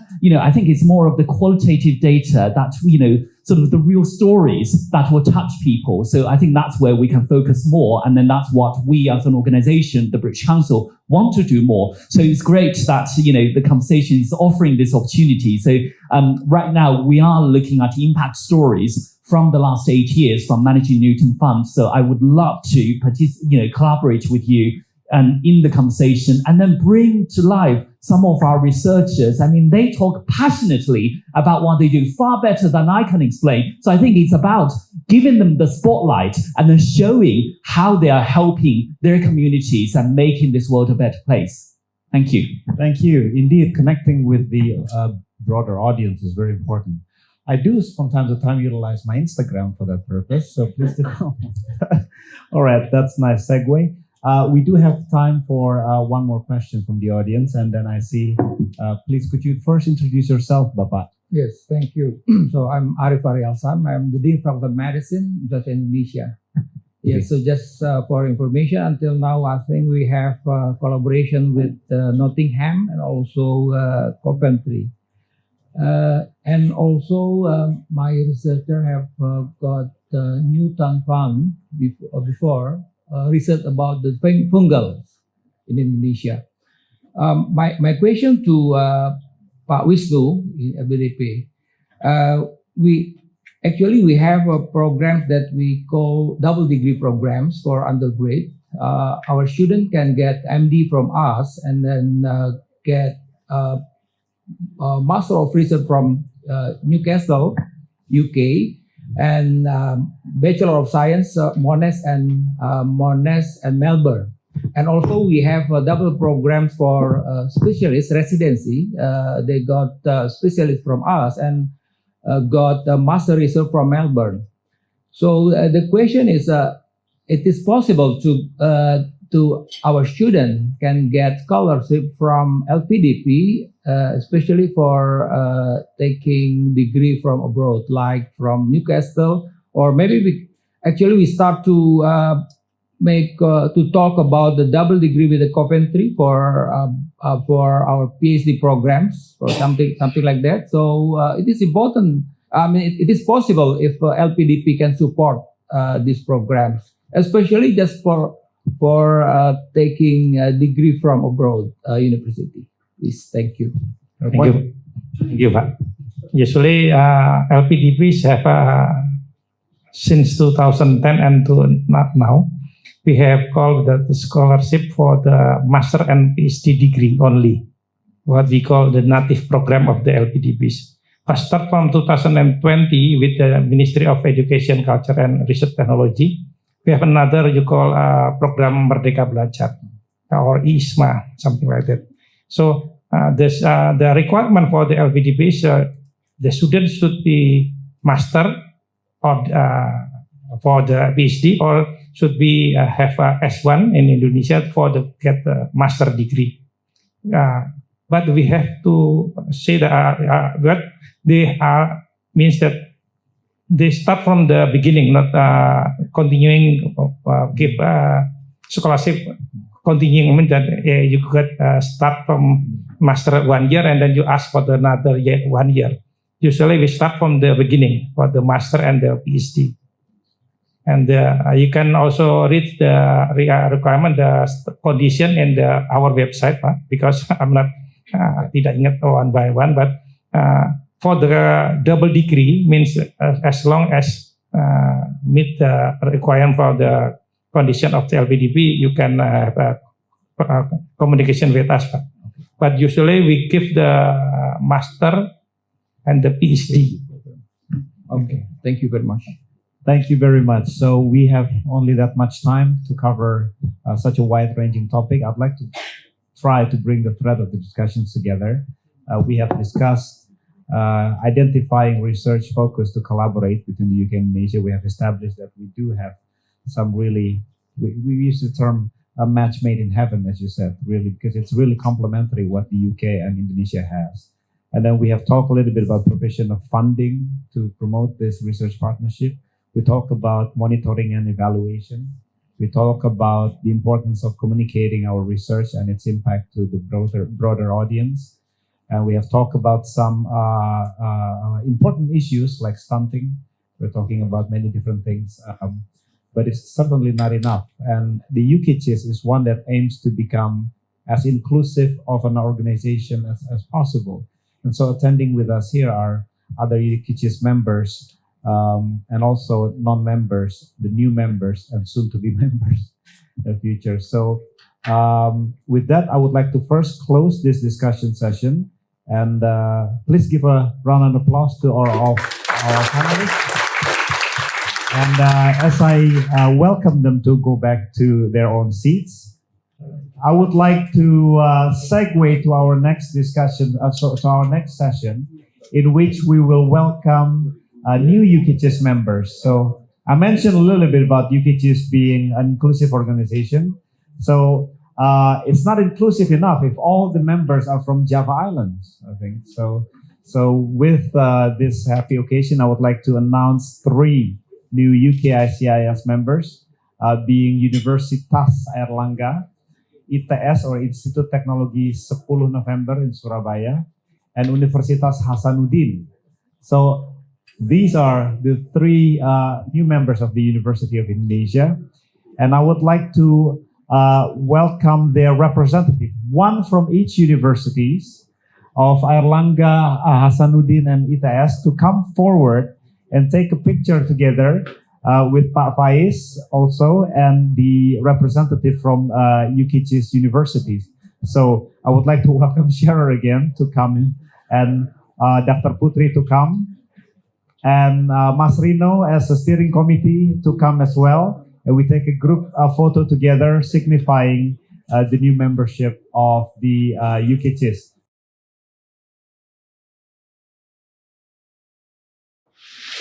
Okay, good afternoon, ladies and gentlemen. It's very nice to be with you here. Maybe some point I want to give as closing remark. As you know, world is change, global change. It means we also have to change how we engage each other. And one problem in one area, it must be maybe delivered to another. Also, I'm sure we cannot solve our problem by ourselves. So the keyword is collaboration. So we have to collaborate each other. Maybe the problem starts with our problem, but we have to collaborate to solve our problem. So to collaborate, one of all is first, we have to make trust each other. To make trust each other, of course, there is no trust without engagement. So we have tried to engage each other, to develop trust each other. And also there is no engagement if we do not start by communicate each other. So we have to start to communicate each other, then we can engage each other, and we have trust each other, and we collaborate each other for certain thing we have to do together. Also in our country, actually in our country have a lot of universities, lot of scholars, lot of students. You know, in our country we have 4,600 universities or higher education institution. Maybe the plentiest in the world, I think. With long of diversity, from the small university until one university they have 400 study program. Very big university. So each university have their own quality. And now I'm just 2.5 months being my duty in this directorate. Now we're starting with the profiling data. So each university, I'm sure they have of reputation for research. They have like what's the special quality of each university. So we hope we're doing collaboration even within our Indonesian university and with the foreign university. And what's important is with the industry, with the community. Because the university, if they're doing the research and what we should do with our product of research, of course, we must deliver to the society. So I agree that to make our research used by the community, we have to start from the beginning. Matching fund is the end of the collaboration. But we have to start by matching idea. What does the need? What the university can serve? So we develop the idea together, and after that, we develop the activity together. What the university have something to deliver. What the industry will have something to need from the university. And then we share the resources.